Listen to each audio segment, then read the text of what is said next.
Hello students, तो आज से हम लोग शुरू करेंगे त्रिकोणमिति। और त्रिकोणमिति में आप लोगों को सबसे पहले मैं बता दूं कि त्रिकोण में त्रि का मतलब जो होता है, ये त्रि जो वर्ड है इसका मतलब होता है तीन, यानी तीन कोण का जो होता है, यानी कोण का मतलब कोण होता है, यानी एंगल जिसको हम लोग बोलते हैं उसी को कोण, मतलब ऐसा जो त्रिभुज, ऐसा त्रिभुज जिसका तीन एंगल हो, तीन कोण हो, उसी बारे में हम इसे इस त्रिकोणमिति में पढ़ना है। जैसे इसमें सबसे जो इम्पोर्टेंट हो जाता है आपका, वो हो जाता है समकोण त्रिभुज। तो समकोण त्रिभुज किसे कहते हैं, सबसे पहले आपको ये जानना पड़ेगा। तो देखिए, समकोण त्रिभुज में बोल सकते हैं हम लोग कि जिस त्रिभुज के एक कोण, जिस त्रिभुज के जिस त्रिभुज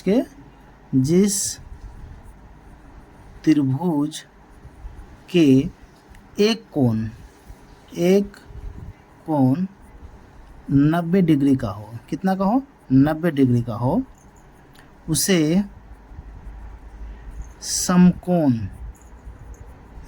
समकोण त्रिभुज कहते हैं। और ये पूरा का पूरा त्रिकोणमिति ये समकोण त्रिभुज के इर्द गिर्द ही रहेगा आपका जितना भी है, ठीक है। तो समकोण त्रिभुज कहते हैं, ठीक है। अब समकोण त्रिभुज को अगर आप अंग्रेजी में बात करें तो इसको बोलते हैं राइट एंगल ट्रायंगल, ठीक है। थोड़ा सा अंग्रेजी भी आप समझते रहिए तो आपको लिए अच्छा रहेगा। देखिए, अगर इसको समझे तो ये जो त्रिभुज बोल रहा है एक कोण कितना होना चाहिए, 90 डिग्री का होना चाहिए।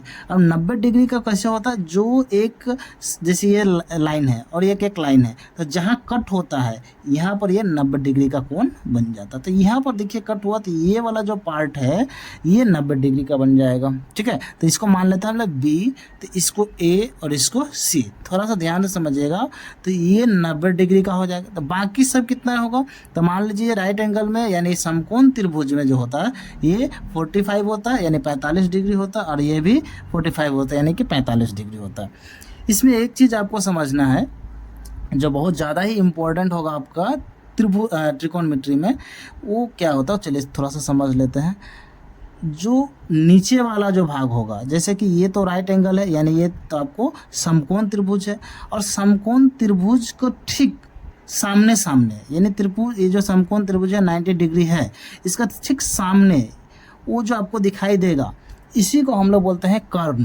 क्या बोलते हैं हम लोग, कर्ण बोलते हैं, ठीक है। इसको ये बहुत इंपॉर्टेंट है, बहुत ध्यान से समझिएगा। जो नहीं राइट एंगल यानी जो समकोण त्रिभुज है जहाँ 90 डिग्री का कोण बनना, ठीक उसका सामने अगर आपको देखिएगा तो इसी को हम लोग बोलते हैं कर्ण। कर्ण को ही हम लोग इंग्लिश में बोलेंगे हाइपोटेनस, यानी कहीं कहीं आप लोग एच लिखे देखे होंगे, तो यानी कि इसको अंग्रेजी नाम का डिनोट करते हैं एच, ठीक है। तो इसको क्या बोलते हैं, कर्ण। जो 90 डिग्री के साथ लगा रहता है ये वाला पार्ट, इसे को बोलते हैं हम लोग आधार। क्या बोलते हैं हम लोग, आधार को अंग्रेजी में हम लोग बोलते हैं बेस, यानी इसको हम लोग बी से डिनोट करते हैं, सूचित करते हैं। और जो लंबा करके जो है एकदम लंब, इसी को लंब ही बोलते हैं। क्या बोलते हैं इसको, लंब। इसको अंग्रेजी में परपेंडिकुलर बोलते हैं हम लोग, यानी पी से डिनोट करते हैं, सूचित करते हैं। इतना आपको समझ में आया होगा। तो अब आगे थोड़ा सा इसी में समझिए। देखिए, ये वाला पार्ट आपका कर्ण है, ये आधार है, लेकिन ये लंब है। लेकिन इसमें क्या होता है, ये जो एंगल है, एंगल जैसे मान लेते हैं इसको ये चलिए इसको बी मान लेते हैं, इसको ए मान लेते हैं, इसको सी मान लेते हैं। तो ये कर्ण जो है हमेशा अपने जगह से कभी नहीं हिलेगा, ये अस्थाई होता है। क्या होता है, अस्थाई। ये कभी भी चेंज नहीं होगा। ये कर्ण जो लंबे वाला पार्ट होता है, जो 90 डिग्री का अपोजिट है, वो हमेशा कर्ण ही रहता है, कभी चेंज ही नहीं होगा, ये हमेशा फिक्स्ड रहता है। तो इस चीज़ को समझिएगा, जब भी लंबा वाला दिख जाए तो ये हमेशा कर्ण रहेगा। कोई भी परिस्थिति में कोई भी एंगल के हिसाब से अपना ये जो कर्ण नहीं हिलेगा, ना चेंज होगा। चेंज कौन हो सकता है, तो एंगल सी के हिसाब से चेंज हो सकता है, एंगल ए के हिसाब से चेंज हो सकता है। जैसे मैं क्या बताना चाह रहा हूँ, थोड़ा सा आप यहाँ पर थोड़ा समझिएगा। अगर मैं बोलूँ कि ये एंगल ए है, अगर एंगल ए के हिसाब से मैं बोलूँ तो देखिए ये कर्ण कभी चेंज नहीं होगा, कभी नहीं, ये हमेशा कर्ण ही रहेगा। लेकिन एंगल ए के हिसाब से अगर मैं बोलूँ तो ये वाला जो पार्ट होगा ये इसके लिए बन जाएगा क्या, लंब। यही चीज़ मैं बोल रहा हूँ कि लंब और आधार एक दूसरे से चेंज होते रहेगा, बट कर्ण कभी चेंज नहीं होगा। तो ए के हिसाब से लंब ए वाला हो जाएगा, कर्ण ए है तो ए का बेस क्या बोलता है, आधार कौन सा हो जाएगा, ए वाला हो जाएगा, ठीक है। ठीक उसी प्रकार अगर मैं बात करूँ, एक और दिखा देता हूँ, ठीक। ठीक है, जैसे कि ए के हिसाब से आप समझ गए हैं। अब अगर मैं सी के हिसाब से समझूँ तो ये तो बी है, एंगल बी के जो अपोजिट में रहेगा, सपोज अपोजिट विपरीत जो रहेगा वो तो कर्ण ही रहेगा ये हमेशा। लेकिन अगर एंगल सी के हिसाब से देखें तो ये वाला पार्ट क्या बन जाएगा आपका, परपेंडिकुलर, कहने का मतलब लंब बन जाएगा आपका। ठीक है, क्या बन जाएगा, लंब। और ये लंब है, ये कर्ण है, तो ये क्या बन जाएगा, आधार बन जाएगा, यानी कि आपका बेस बन जाएगा। तो आपको ये एंगल देखना है। अगर इस एंगल से पूछ रहा है तो ये वाला लंब है, ये एंगल से पूछ रहा है तो ये वाला ये क्या बन जाएगा, लंब बन जाएगा। लेकिन कर्ण अपने जगह से कभी नहीं हिलेगा, कर्ण जहाँ है वहीं अस्थाई रहता है। ये बहुत ही इंपॉर्टेंट है, आपको क्वेश्चंस में ये देखने को मिलेगा। इतना समझ में आया? और इतना समझ में आ गया तो चलिए हम लोग इसका कुछ रेशियो होता है, ठीक है, अनुपात होता है। जैसे लंब और आधार मिलकर क्या बनेगा, लंब और कर्ण मिलकर क्या बनेगा, उसी प्रकार इसका कुछ नामकरण किया गया है। ठीक है, तो नामकरण के हिसाब से भी हम लोग थोड़ा सा समझते हैं। देखिए नामकरण में क्या था, सबसे पहले जो नामकरण हुआ है इस रेशियो का, इस अनुपात का, नामकरण कैसे किस हिसाब से किया गया, जो इतिहास में किया गया था वो थोड़ा सा अलग नामकरण किया था। ठीक है, नामकरण पहले अलग था, अभी अंग्रेजी में नामकरण इसका अलग है, क्योंकि अभी तक जो हम लोग पढ़ रहे हैं साइन, कोस, ये अंग्रेजी का नामकरण है। इसका हिंदी का भी कुछ एक नामकरण है, हालांकि आपके लिए ज़रूरत नहीं है, लेकिन थोड़ा सा समझ लीजिए, जान लीजिए तो अच्छा ही रहेगा। ठीक है, तो चलिए देखते हैं थोड़ा हिंदी का नामकरण पे। तो चलिए नामकरण पर हम लोग चलते हैं। नामकरण किस प्रकार दिया गया था वो हम लोग सबसे पहला नामकरण क्या किया गया कि जो पहले स्टार्टिंग में रखा, सबसे पहले उसको बोला कि एक रेशियो रखेंगे, उसका नाम रखेंगे जा। क्या रखेंगे, जा। ठीक है, उसके बाद दूसरा नामकरण किया गया, उसका क्या बोला, इसको नाम रखते हैं हम लोग कोजा, कोजा। ठीक है, तीसरा नामकरण क्या रखा गया इसका, स्पर्श जा। क्या रखा, स्पर्श जा। ठीक है, ये सारा का सारा आपको, हालांकि हिंदी नहीं चाहिए, आपको बस जानना है, इंपॉर्टेंट उतना है नहीं। ठीक है, चौथा जो नामकरण रखा, इसका नाम रखा ब्यूजा। ठीक है, ब्यूजा चौथा। पांचवा का जो नामकरण रखा उसका क्या नाम रखा, इसका नाम रखा ब्यूकोजा। ठीक है, और एक छठा था, उसका नाम रखा ब्यू स्पर्श जा, ब्यू स्पर्श जा। तो इस प्रकार नामकरण रखा गया हिंदी में। ये किस में था भाई, हिंदी में। तो ये जो हिंदी में नामकरण रखा, ये किसका मैं बात कर रहा हूँ, ये ट्रिग्नोमेट्री का बोल रहा हूँ। तो इसमें नामकरण जब किया गया तो थोड़ा सा हार्ड लगा बच्चों को, बहुत ही हार्ड लगा, यानी बहुत ही कठिन लगा पढ़ने में कि किस तरह से ये नामकरण किया गया। इसके बाद जो है कुछ इसका अंग्रेजी नामकरण किया गया। क्या रखा, इंग्लिश में नामकरण किया गया। अब ये इंग्लिश का नामकरण कैसा रखा, देखिए ज्या का जो नामकरण किया गया उसको रखा साइन। क्या रखा, साइन। बोला साइन में बोलूँगा, ज्या नहीं बोलूँगा, साइन बोलूँगा। ठीक है, और ये जो कोज्या था उसको बोला हम कोसाइन बोलेंगे। क्या बोलेंगे हम लोग, कोसाइन बोलेंगे हम लोग। इसको कोज्या नहीं बोलेंगे, क्या बोलेंगे, कोसाइन बोलेंगे। जो स्पर्श ज्या था उसको बोला हम टेंजेंट बोलेंगे। क्या बोलेंगे, टेंजेंट बोलेंगे। क्या बोलेंगे, टेंजेंट बोलेंगे। किसने बोला, जो साइंटिस्ट लोग थे उन लोगों का मैं बात कर रहा हूँ। फिर से ये किस तरह से आया थोड़ा सा समझ लीजिए। उसके बाद बोला ब्यूजिया को मैं बोलूँगा को सेकेंड बोलेंगे। क्या बोलेंगे, को सेकेंड बोलेंगे हम। ठीक है, उसके बाद ब्यू कोजिया को बोला हम सेकंड कहेंगे। ठीक है, क्या बोला, मैं सेकंड बोलूँगा। उसके बाद जो है व्यू स्पर्श ज्या का बोला हमको टेंजेंट बोलेंगे। क्या बोलेंगे, को टेंजेंट बोलेंगे। ठीक है, तो ये नामकरण किया गया। अब बोला कि भाई नामकरण भी हो गया, अब बोला ये जो नामकरण है ये कुछ ज़्यादा लंबा लंबा नाम रख रहा है, तो बोला और कुछ छोटा सा नाम बताइए हमें, और छोटा बताइए। यानी बोला हमको छोटा, यानी एकदम शॉर्ट में नाम थोड़ा लिख दीजिए। भाई ये भी लिखने में थोड़ा दिक्कत हो रहा है, तो शॉर्ट में थोड़ा सा नाम बताइए हमें, जिससे हमें और आसान हो जाए। तो इन लोगों साइंटिस्ट ने बोला कोई बात नहीं जी, थोड़ा सा और शॉर्ट करते। तो SINE साइन जो था उसको सिर्फ बोला ठीक है आप सिर्फ साइन लिखेगा तब पर भी चल जाएगा भाई। ये जो कोसाइन जो था उस बोला कोसाइन को आप सिर्फ कोस लिखिए फिर भी हो जाएगा, काम चल जाएगा। टेंजेंट जो था बोला आप सिर्फ 10 लिख दीजिए, TAN, तब पर भी काम चल जाएगा। और ये जो कोसेकेंड जो था उसको बोला आप कोसेक लिख दीजिए, क्या लिख दीजिए, कोसेक, या कोसेक लिखिए या फिर इसी को बोला CSC भी लिख दीजिएगा तो हम समझ जाएंगे कि कोसेक है। ये दोनों में से कोई एक भी लिख दीजिए, ठीक है। सेकेंड को बोला आप सेक लिख दीजिए, हम समझ जाएंगे। और कोट टेंजेंट को बोला आप कोट लिख दीजिए, तो आप हम समझ जाएंगे। तो इस तरह से आपको देखिए, ये शॉर्ट फॉर्म है, ये लॉन्ग फॉर्म है और ये भी लॉन्ग है, तो ये हिंदी का है। आपको एक क्वेश्चन आता है कि इसका पूरा नाम क्या है, इसका शॉर्ट फॉर्म क्या है, तो ये इस चीज़ों को आसानी में मत लीजिएगा, बहुत इंपॉर्टेंट है, इस चीज़ों को समझिएगा, ठीक है, कि ऐसा नहीं है कि ऐसे ही।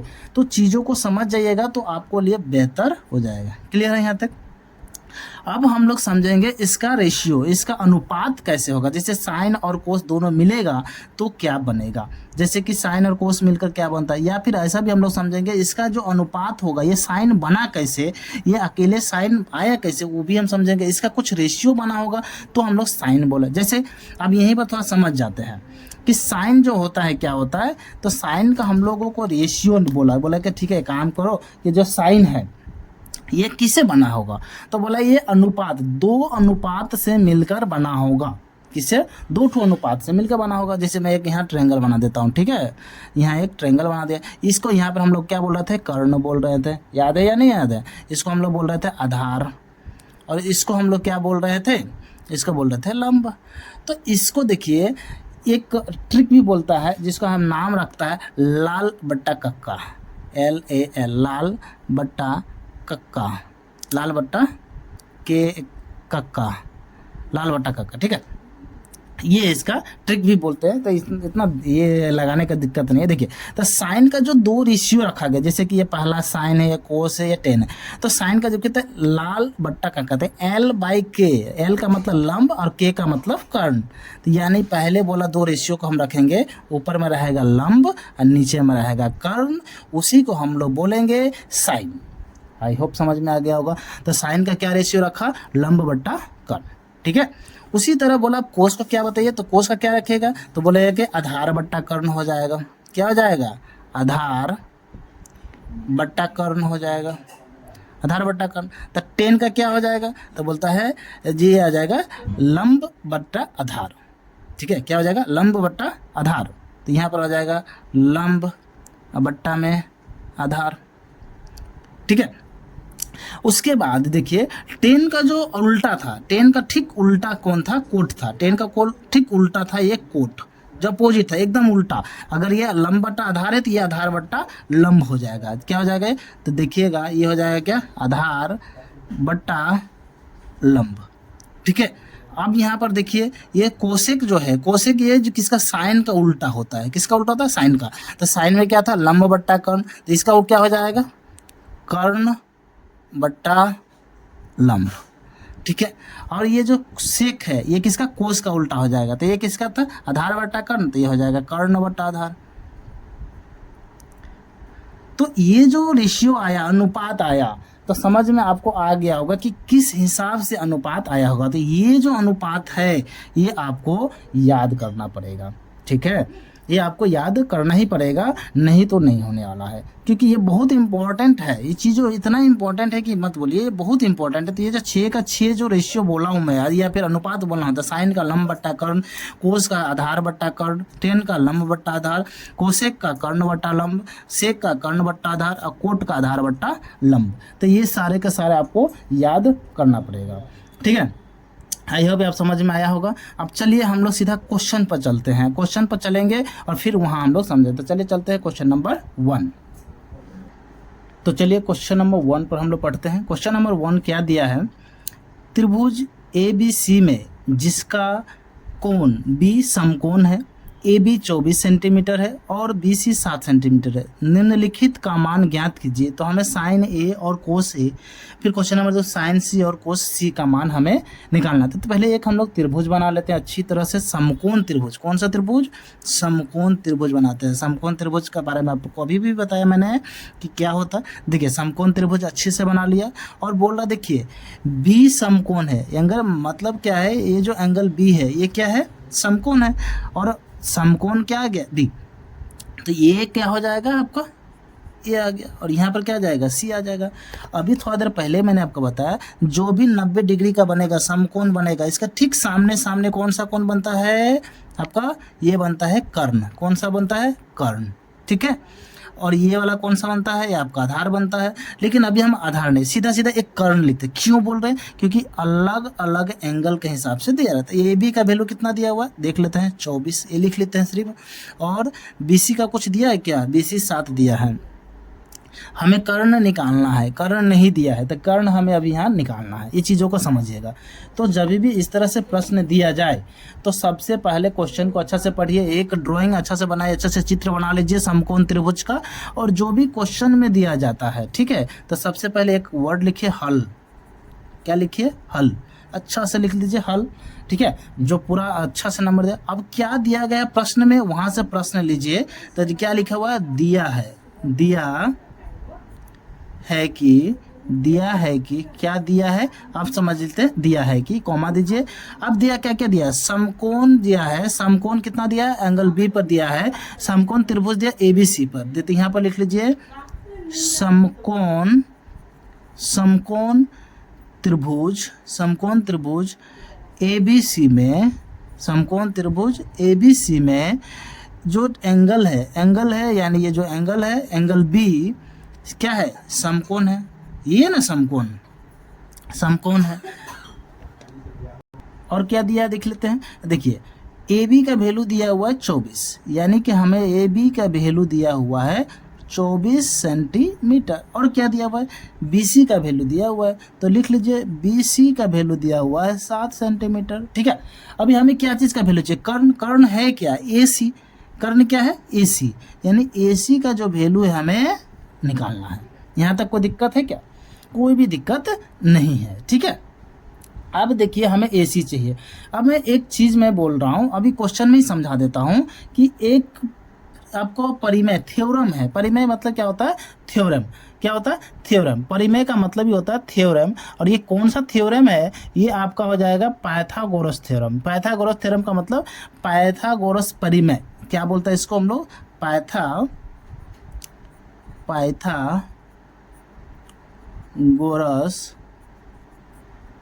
प्रमेय। पाइथागोरस परिमेय से हम लोगों को क्या निकलेगा, ठीक है, ये परिमेय से, पाइथागोरस परिमेय से। अब ये पाइथागोरस परिमेय से हम लोग क्या निकालेंगे, ध्यान से समझिएगा अभी चीज़, ठीक है।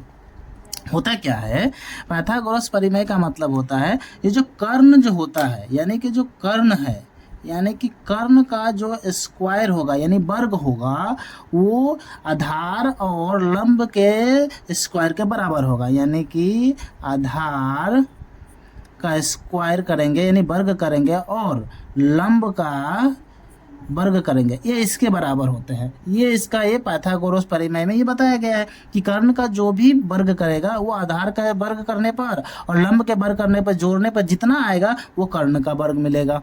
इतना बात आपको समझ में आया। वही तो, अब कर्ण जब निकालना है तो कर्ण निकालना तो कुछ भी नहीं करना है, कर्ण जो निकालना है तो कुछ नहीं करना है, कर्ण बराबर इसका अंडर रूट कर देंगे, किसका, आधार के स्क्वायर को प्लस में लंब के स्क्वायर को, ठीक है। इतना बात आपको समझ में आ गया। तो यहाँ पर देखिए, यहाँ पर हमें कर्ण चाहिए। कर्ण का मतलब बोल सकते हैं ए और सी चाहिए। कर्ण का मतलब क्या है, कर्ण का मतलब ए और सी है, यही तो कर्ण पर है ना। तो यहाँ से हम लोगों को ये वाला ही पार्ट तो चाहिए ही। तो चलिए देख लेते, इसका हम लोग निकालेंगे, ठीक है। तो पहले हमें कर्ण चाहिए, तो कर्ण के लिए देखिए ये आधार का स्क्वायर बटा ये है, तो ये हम लोग कर्ण लिखे या फिर एसी लिखे, एक ही बात है, ठीक है। तो यहाँ पर आधार में कितना दिया था, आधार में 7 सेंटीमीटर। यहाँ पर देख लेते हैं आधार में कितना है, देखिए ये वाला पार्ट आधार है, ये लंब है, तो आधार में कितना है 7 सेंटीमीटर दिया हुआ है। तो हम लोग अंडर रूट 7 सेंटीमीटर का स्क्वायर कर सकते हैं। अब प्लस लंब कितना है 24 सेंटीमीटर, तो 24 सेंटीमीटर का भी स्क्वायर कर लेते हैं, ठीक है। अब यहाँ पर से समझते हैं AC। तो AC का वैल्यू कितना आ जाएगा, अंडर रूट 7 का स्क्वायर कितना आ जाएगा 49, यानी वर्ग करने पर, और सेंटीमीटर स्क्वायर 24 का स्क्वायर करेंगे तो कितना आ जाएगा, तो ये आ जाएगा 576 सेंटीमीटर का स्क्वायर। अब दोनों का जोड़ दीजिए, दोनों का जोड़िएगा तो 625 मिलेगा। कितना मिलेगा आपका 625, और ये सेंटीमीटर स्क्वायर है तो ये सेंटीमीटर का स्क्वायर ही रहेगा, और ये किसका अंडर रूट में रहेगा, तो रूट पे। तब यहाँ पर 625 किसका वर्ग होता है, हाँ वर्गमूल किसका, 625 किसका वर्गमूल है, तो ये हो जाएगा 25 का, तो 25 सेंटीमीटर। तो यहाँ तक आप समझ में आया है या नहीं आया, चीज़ों को आप हमें कमेंट कीजिए, ठीक है। चलिए अब हम लोग समझते हैं क्वेश्चन। अब हम लोगों के क्या करना है, सीधा प्रश्न में चलते हैं। प्रश्न में जो दिया वहाँ से हम लोग निकालते हैं। ये हम लोग देखते हैं प्रश्न से। प्रश्न में क्या दिया, साइन ए और कोस ए। तो हमें यहाँ पर पता है ए था, ये आपका बी था और ये सी था। तो देखिए साइन ए के हिसाब से, ध्यान से समझिएगा, ए के हिसाब से ये क्या हो जाएगा, ये हो जाएगा लंब। ए के हिसाब से ये लंब ए है, तो ए के हिसाब से लंब क्या हो जाएगा, ये लंब है। और ये कर्ण तो फिक्स ही रहेगा, और ये इसका क्या हो जाएगा, आधार हो जाएगा। तो यही चीज़ आपको समझना है, ए के हिसाब से लंब ये वाला पार्ट है, लेकिन है ऐसे दिया आधार था, बट ए के हिसाब से लंब है ये। तो यहाँ पर देखिए साइन ए, और ए का देखिए हम फॉर्मूला आपको बताया था ना, याद है या नहीं याद है, लाल बट्टा कक्का, है ना। तो यहाँ पर देखिए साइन ए के हिसाब से एल यानी लंब बट्टा कक्का क्या हो जाएगा, लंब बट्टा कर्ण, लंब बट्टा कर्ण। और ये हो जाएगा देखिए कोस का, कोस ये साइन का तो कोस, ये हो जाएगा आधार बट्टा कर्ण, आधार बट्टा कर्ण, है ना। अब यहाँ पर लंब कौन है, यहाँ पर लंब जो हो जाएगा ये हो जाएगा BC, लंब कौन हो जाएगा BC, और कर्ण तो AC, तो AC ही रहेगा। सेम आधार इसका कौन हो जाएगा AB, आधार कौन हो जाएगा AB, और कर्ण तो AC ही रहेगा। तो यहाँ पर BC का वैल्यू कितना दिया हुआ है 7 सेंटीमीटर, और AC का वैल्यू तो पता ही है 25 सेंटीमीटर। तो सेंटीमीटर सेंटीमीटर कट गया। AB का वैल्यू कितना है 24 सेंटीमीटर, AB का वैल्यू 24 सेंटीमीटर, और इसका 25 सेंटीमीटर। पर सेंटीमीटर सेंटीमीटर कट गया, तो यहाँ से क्या बच गया 7/25 और 24/25। तो हमारा पहला नंबर का आंसर निकल के आ गया। अब चलिए हम लोग देखते हैं दूसरा नंबर क्वेश्चन। तो अभी हमें क्या निकालना है, देखिए अब कौन सा एंगल निकालना है, एंगल सी। अब कौन सा एंगल निकालना है, एंगल सी। अब सी के हिसाब से देखेंगे, तो सी के हिसाब से जो सामने वाला होगा ये क्या कहलाता है भाई, ये कहलाता है आपका लंब। क्या कहलाता है, लंब। और जो बगल बढ़ाता है उसको क्या बोलते हैं हम लोग, आधार, ठीक है। ये कर्ण तो पहले से ही फिक्स रहता है। तो साइन, साइन का वैल्यू क्या होता है, लंब बट्टा कर्ण। साइन का क्या होता है, लंब बट्टा में कर्ण। और कोस का क्या हो जाता है, आधार, आधार बट्टा में कर्ण। तो इसका लंब कौन सा हो जाएगा, इसका लंब हो जाएगा AB, और बट्टा कर्ण क्या हो जाएगा AC। इसका आधार क्या हो जाएगा BC, और कर्ण AC, ठीक है। तो AB का वैल्यू क्या हो जाएगा, AB का वैल्यू हो गया 24, यानी 24 सेंटीमीटर। इसका 25 सेंटीमीटर, सेंटीमीटर सेंटीमीटर कट जाएगा, और BC हो जाएगा 7 सेंटीमीटर, यह हो जाएगा 25 सेंटीमीटर। सेंटीमीटर सेंटीमीटर कट गया, तो यहाँ से हो जाएगा 24/25, और ये हो जाएगा 7/25। तो मेरा ख्याल से आपको ये पूरा का पूरा समझ में आ गया होगा। एक नंबर क्वेश्चन थोड़ा इसका आपका बेसिक्स भी था, समझना भी था, तो इसीलिए थोड़ा सा लंबा वीडियो बन गया। चलिए इतना ही रखते हैं, नेक्स्ट वीडियो में हम लोग मिलेंगे क्वेश्चन नंबर 2 के साथ। अगर अच्छा लगे तो लाइक कर सकते हैं, सब्सक्राइब कर सकते हैं। नया चैनल है, आपका सपोर्ट का जरूरत है। Thank you.